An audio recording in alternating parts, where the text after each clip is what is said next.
Did you know at least a quarter of families in Shanghai are now bankrupt and their debts far exceed their assets? Most of them bought houses at high prices in the past few years, but then house prices plummeted. The economy declined and many people had problems finding jobs. Businesses also face crises. People can't earn money and therefore can't repay their loans. More and more people can't afford their mortgages and more people are choosing to default. 我们小区的房子从 The houses in our neighborhood at their peak were 1 million per unit. Now it would be difficult to sell them for even 570,000. 上海现在最惨的一批人已经出现了。 The worst hit group in Shanghai has emerged. Let me tell you about a very frightening phenomenon. Many people around us are already unable to pay their mortgages. Even if they sell their houses, they still can't pay them back and will have to pay hundreds of thousands of yuan. If this continues, many problems will definitely arise. Many clients are now experiencing salary cuts and some are facing layoffs. Businesses are also struggling. The economic environment is poor.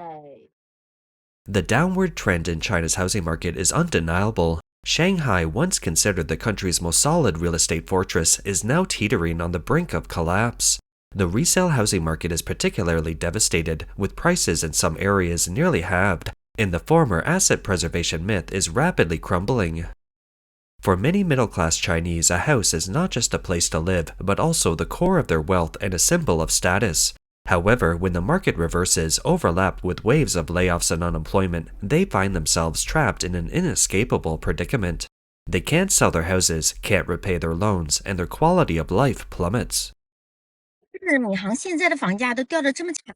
Have house prices in Minhang really dropped this drastically? It's driving me nuts this morning. I bought a one-bedroom condo in 2015 for 650,000, which was about 11,000 per square meter at the time. I thought house prices would definitely keep rising. We were indeed late in buying back then. In just 1 month, the price increased by 14,000. We've lost $280,000 over the past 2 years despite no mistakes on our part. This morning, a resident in the same complex told me that this house would be lucky to sell for $370,000 now. Sigh, is Jing'an New City the only place in Minhang district where the price has dropped so drastically? Besides our complex, have yours dropped too? This blogger bought a condo in Shanghai only 6 months ago and then lost their job, instantly increasing their stress. 今天是被老板约谈后的第3天。 Today is the 3rd day since my boss called me in. These past 2 days have been filled with mixed emotions, and I've been tossing and turning, unable to sleep. On one hand, I'm saddened to be leaving the company I've worked for 10 years. On the other hand, this March, when everyone was pessimistic about the housing market, we bought a 3-bedroom condo in the suburbs of Shanghai under pressure for a total price of $700,000. The monthly mortgage payment alone is $1,400. Everyone says that for people like us from out of town with immediate housing needs, the first 5 years are a time when we can't afford to get sick, lose our jobs, travel, or stop working. That's true. It's a pity we didn't even make it through the first year of mortgage payments before the company's performance declined. The blogger said that when she bought the condo, she thought her job was relatively stable and she could work there for at least another 5 years. By then, her child would be in elementary school and the school district issue would be resolved. But who could have predicted that life's unexpected events would always come so suddenly? The thought of mortgage payments and her child's education fills her with anxiety. As the child gets older, expenses for English lessons, basketball, and other extracurricular activities will increase significantly. She frankly admits that she's not trying to create anxiety, but rather to remind everyone, while you can still earn money, try to save as much as possible. 这首付跌没了，当初花300万买的房子。 Our down payment has vanished. We bought the condo for $430,000, but our upstairs neighbor bought it for less than $280,000. In just 2 years, $140,000 is gone. 2 days ago, I posted a video saying that the home we bought has lost half of our $70,000 down payment. Then, many netizens said that in Shanghai, houses in areas like ours have dropped by at least $140,000.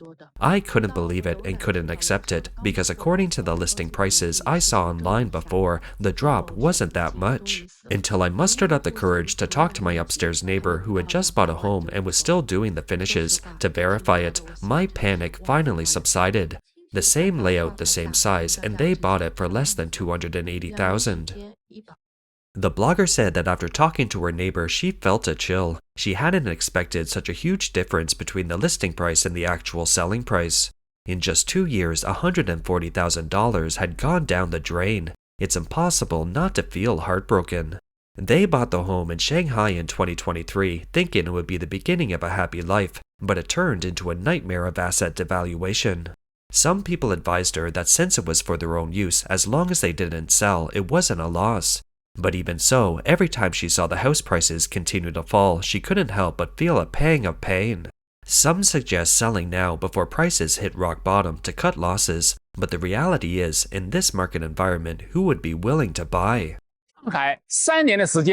How much have Shanghai housing prices fallen in 3 years? I can tell you definitively. Houses within the inner ring road have fallen about 30%, those within the middle ring road by about 40%, and those outside the outer ring road by about 50%. 这就是我们 This is what we bought in Shanghai in 2020 for $460,000. It was a 2-bedroom, 1-living-room condo priced at $5,700 per square meter, with an area of less than 90 square meters.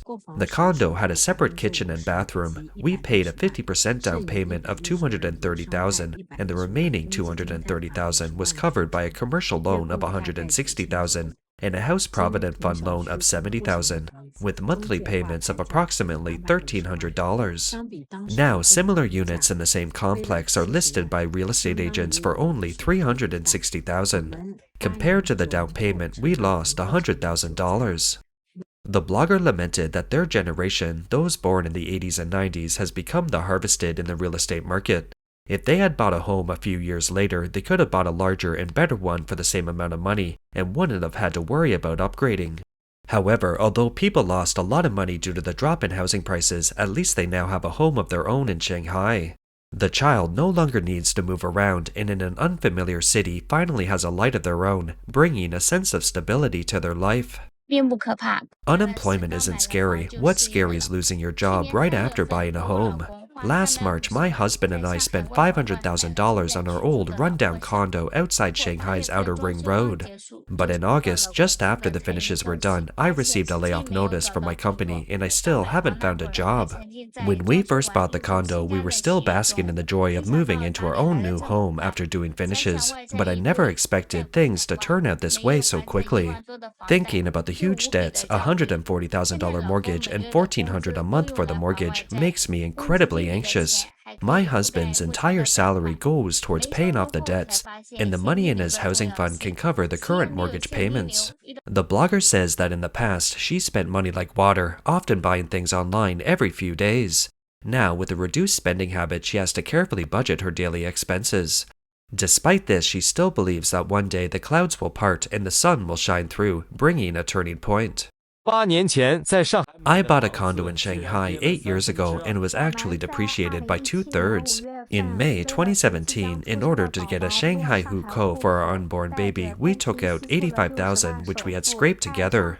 We made a large down payment for a small condo of less than 60 square meters in Weigong Town, Jianding District, Shanghai, for a total price of $210,000. The condo sold for nearly $200,000, and with various taxes and agent fees, the total came to $210,000. We sold this condo last year for $110,000, and this year on a real estate website it was listed for only $88,000. The blogger lamented that they lost $100,000 from the sale, and with over 6 years of interest, the total loss was $140,000. A grain of sand in this era, falling on our individual shoulders, becomes a mountain. 我那个失业的同事断供了。 My unemployed colleague defaulted on his mortgage. I only heard the news this morning. He lost his job in our second round of layoffs. He used to have a good job, a high income, and had bought a condo, which was cheap at the time. I remember him telling me he made an $85,000 down payment and had a $200,000 mortgage. His monthly payment was $1,100. The blogger said that watching her former colleague fall from a stable life into hardship filled her with regret. The condo, once a symbol of his hard work, has now become a heavy burden. Unemployment not only means the interruption of income, but also the collapse of one's life order. This blogger bought a condo for $430,000 in 2020, but now it's only $280,000. In just 5 years, they've lost a whopping $140,000. 趁你这个房子现在还能卖个200万。 A few days ago, my brother told me, while this condo can still fetch 280,000, why don't you sell it and rent somewhere else for a while? Then wait for the price to drop a bit more, and in a few years you can move to a home with an elevator. My condo is on the 6th floor, and climbing up without an elevator is really tiring. When we get older, we might move to a home with an elevator. My real thought is to sell this condo and take the kids to live somewhere less competitive, like Xinjiang. But this person won't allow it. He says this condo can't be sold. This home is his root. 今天看到了一则 Today, I saw a particularly heartbreaking video. It was a client consulting a teacher.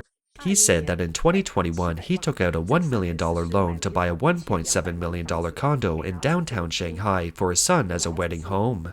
His son was a returned overseas student and quite successful.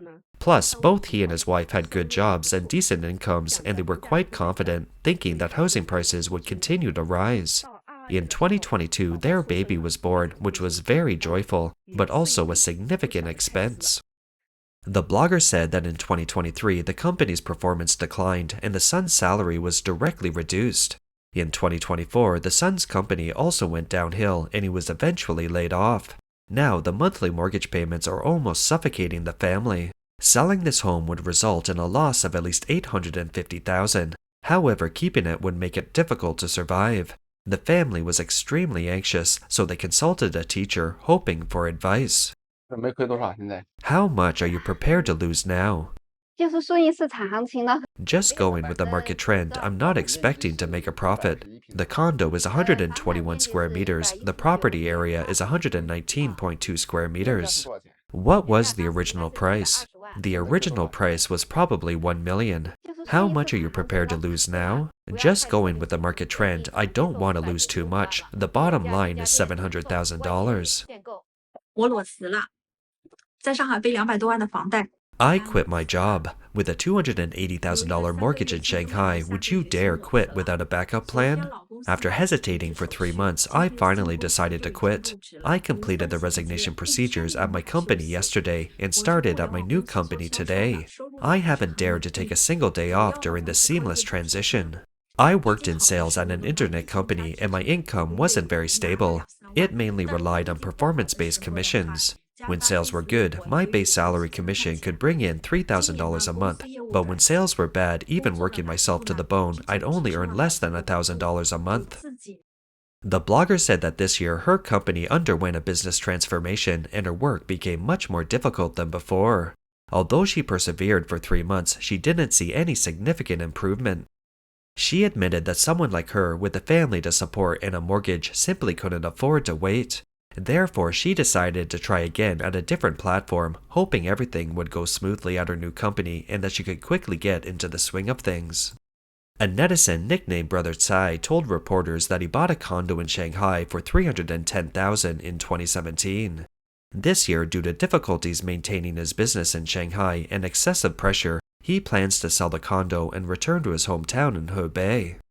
He said, "Yesterday I listed it with a real estate agent for $310,000, which works out to about $3,700 per square meter. The agent called me last night to say someone would be viewing the home at 10 a.m. the next day. The client seemed quite satisfied, but we couldn't agree on a price." Brother Tsai revealed that the buyer immediately tried to lower the price by $85,000, which made him very upset. Although the market is bad right now, the buyer said he could only offer a maximum of $230,000. Would you sell? That would drop the price to $2,600 per square meter. I was completely stunned. Ultimately, the buyer left without saying anything more. He emphasized that his property is in a good location, near elementary and middle schools, and with convenient transportation, including buses and subways.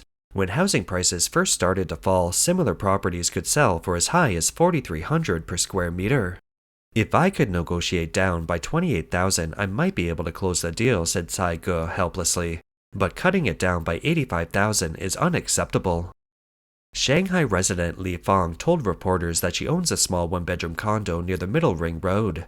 Within a year, the price plummeted from $540,000 to $340,000, a drop she finds hard to accept. Not only have ordinary residential properties suffered a severe blow, but the luxury housing market has also been affected.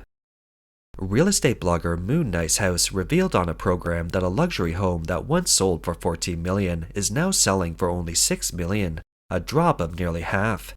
He lamented, "Many people think luxury homes won't depreciate, but when owners are eager to sell, they have no choice but to drastically reduce prices." In recent years, Shanghai's real estate market has continued to weaken, with housing prices no longer holding firm and transaction volumes declining significantly. The sluggish real estate market has not only affected homebuyers but also street-side shops. With declining consumer spending and reduced foot traffic, many shops are struggling to stay afloat and have closed down. It has to be said, Shanghai residents are indeed wealthy and carefree. Even on a weekend, businesses are closed. This is in a place 1 kilometer from the city center, and it's a street-side shop outside a residential area. Is this the most prosperous area of Shanghai? This is more like a rural town. Look, all the shops are closed. Is this going to be demolished? This area looks dilapidated. Zhejiang Middle Road, renting, selling. It's probably not demolition. Maybe the rent is too high. Where is the bund? This is just the countryside.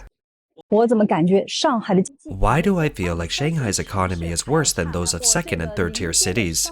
My street-facing shop has been vacant for months, and I've received many inquiries, but the price keeps getting pushed down. Have all the big business owners left Shanghai? Where do you all go? Do you go back to your hometown to start a business, or do you move to other cities to develop your business? The fastest store closure record in Shanghai has finally been set today, just 5 days. Let's see what happened. The turnover in 5 days was $110, which wasn't even enough to cover the utilities. Less than a week later, they called me over and took all the equipment away. The owner took over the shop from a friend. All the equipment was secondhand, and the renovations were already done. No wonder he's a business genius. But the first day's revenue was zero, and the second day's revenue was also zero. On the third day, they couldn't take it anymore and did some marketing. A friend came to support them from 2 tables. Since the friend came, they felt obligated to pay, so the third day's revenue was still zero. They held on for 2 more days and finally made $110. The blogger said that the owner calculated that it wasn't even enough to cover the utilities, so today they decisively called the collector to come and take all the equipment away. I hadn't really noticed before, but today I realized that so many shops on the street have closed down. Like this one, it was having an opening event a while ago with a bunch of people dancing at the door, and now it's just for rent. Look over there, the whole row is closed, for rent. This shop is even funnier. I remember it started as a barbecue place, then it became a stew shop, then stir fry, and now it's a farmhouse-style stewed rooster, and then it's an iron stew shop again. It feels like these open shops are changing so fast, almost a new one every month. It's terrifying. The blogger said he used to have a membership card at this barbershop, and in just over a year, the barbershop has changed names several times. The owner is sometimes a young man, sometimes an older man, and then back to young man again. Doing business is so tough these days.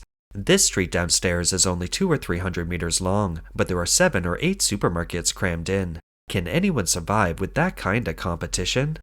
That's all for today. If you enjoy our content, please give us a thumbs up, subscribe, leave a comment, and share it with a friend. We appreciate your support, and we'll see you next time.